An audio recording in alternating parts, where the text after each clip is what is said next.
What's up, guys? It's Ruben from Dubb. Today we got a question about what type of equipment that we use here at Dubb to record our videos.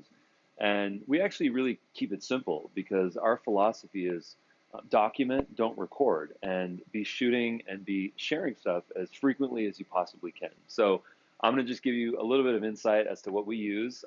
All of these products are available on Amazon or various sites or through the actual company sites. So here it is. So the first thing is that here's a simple selfie tripod that we use.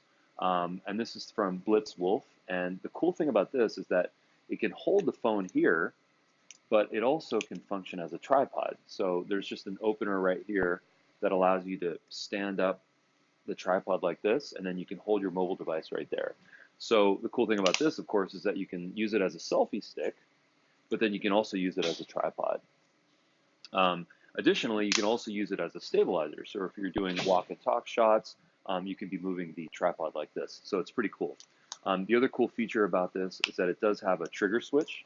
And this is just a simple Bluetooth trigger switch that we have right here that just connects through the phone, through Bluetooth, and then you can start and stop a video. So that's very convenient. When you do push the record button on a phone, sometimes it gives you that extra like push, which looks a little bit awkward, and sometimes it can shake the phone. So that solves that problem. The second thing that we have is this smooth, and this is a, I think it's calibrating here. Apparently it's going ballistic right now on me, but this is a smooth stabilizer, and this is just a simple gimbal that allows you to place the device in here, and you can do a walk and talk video, and you can also do a tripod shot. So the way that that works is that you just open up the device like this, a little sort of telescoping thing, and then you can actually place a tripod stand right here so that you can stand up the stabilizer like this. One of the coolest features on this device is that it has subject tracking. So if you just click on the screen itself on the subject that you want to track, you can move around in a space, and it's gonna follow you. So the actual motor is gonna move the device to follow you. So this is really good if you're doing a presentation, or if you're standing, or if you're pacing. So this is kind of a cool device. I wouldn't say it's a required device. It's just a nice to have. The next thing that we use a lot actually is just simple AirPods or any type of Bluetooth microphone. So right now the audio, the mic that I'm using is through the Bluetooth. It's through the AirPods, through the Apple AirPods. One of the things that's interesting to note here is that AirPods actually don't work on the native Apple camera app.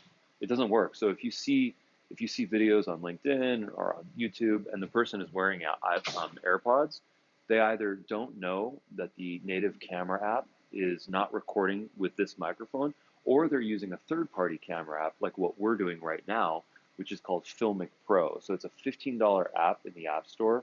And the cool thing about this is that you can connect your Bluetooth device as the microphone.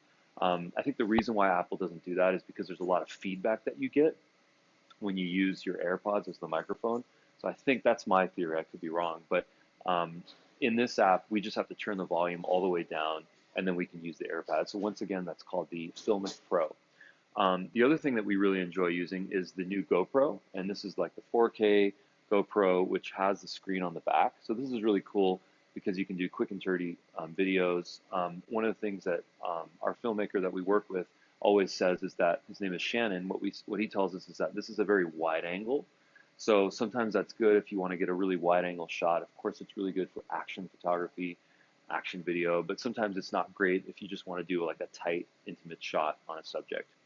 The next thing that we have is, this is a simple Rode lavalier wired mic, and it's got an adapter so that you can plug this into a phone, or you can plug this into a computer or a camera. So there's just a simple little adapter that we have to plug this into an iPhone, and you can just get this on apple.com, and that just gets the little lightning connector to the 1/8" connector here. And then, of course, if you want to have an extension cord, you can also get that. I think that comes actually default when you buy this Rode lavalier mic. So that's just like I think it's like about 10 feet, and it's just an extension cable. The thing I did mention is that there is an adapter, which is really important. So this adapter is what's going to allow you to plug this into a camera or a MacBook or a laptop. The other thing that we use frequently actually is just the native webcam right here on our Apple. I mean, PC, Apple, all computers, of course, have all new computers have a webcam. So we're just a big fan of using that. I think all the new Apples record in 720p. It's okay, it's ideal. I think it's also really important to note that the resolution does not mean that you're going to have a high quality video. That's really the interpretation of light and your framing.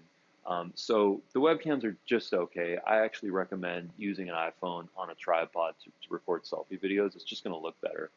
And then the final thing that I'll say is that lighting is really important. So right now I just have hard fluorescent lighting right on my face, and it might be giving me some sort of a ghosting effect.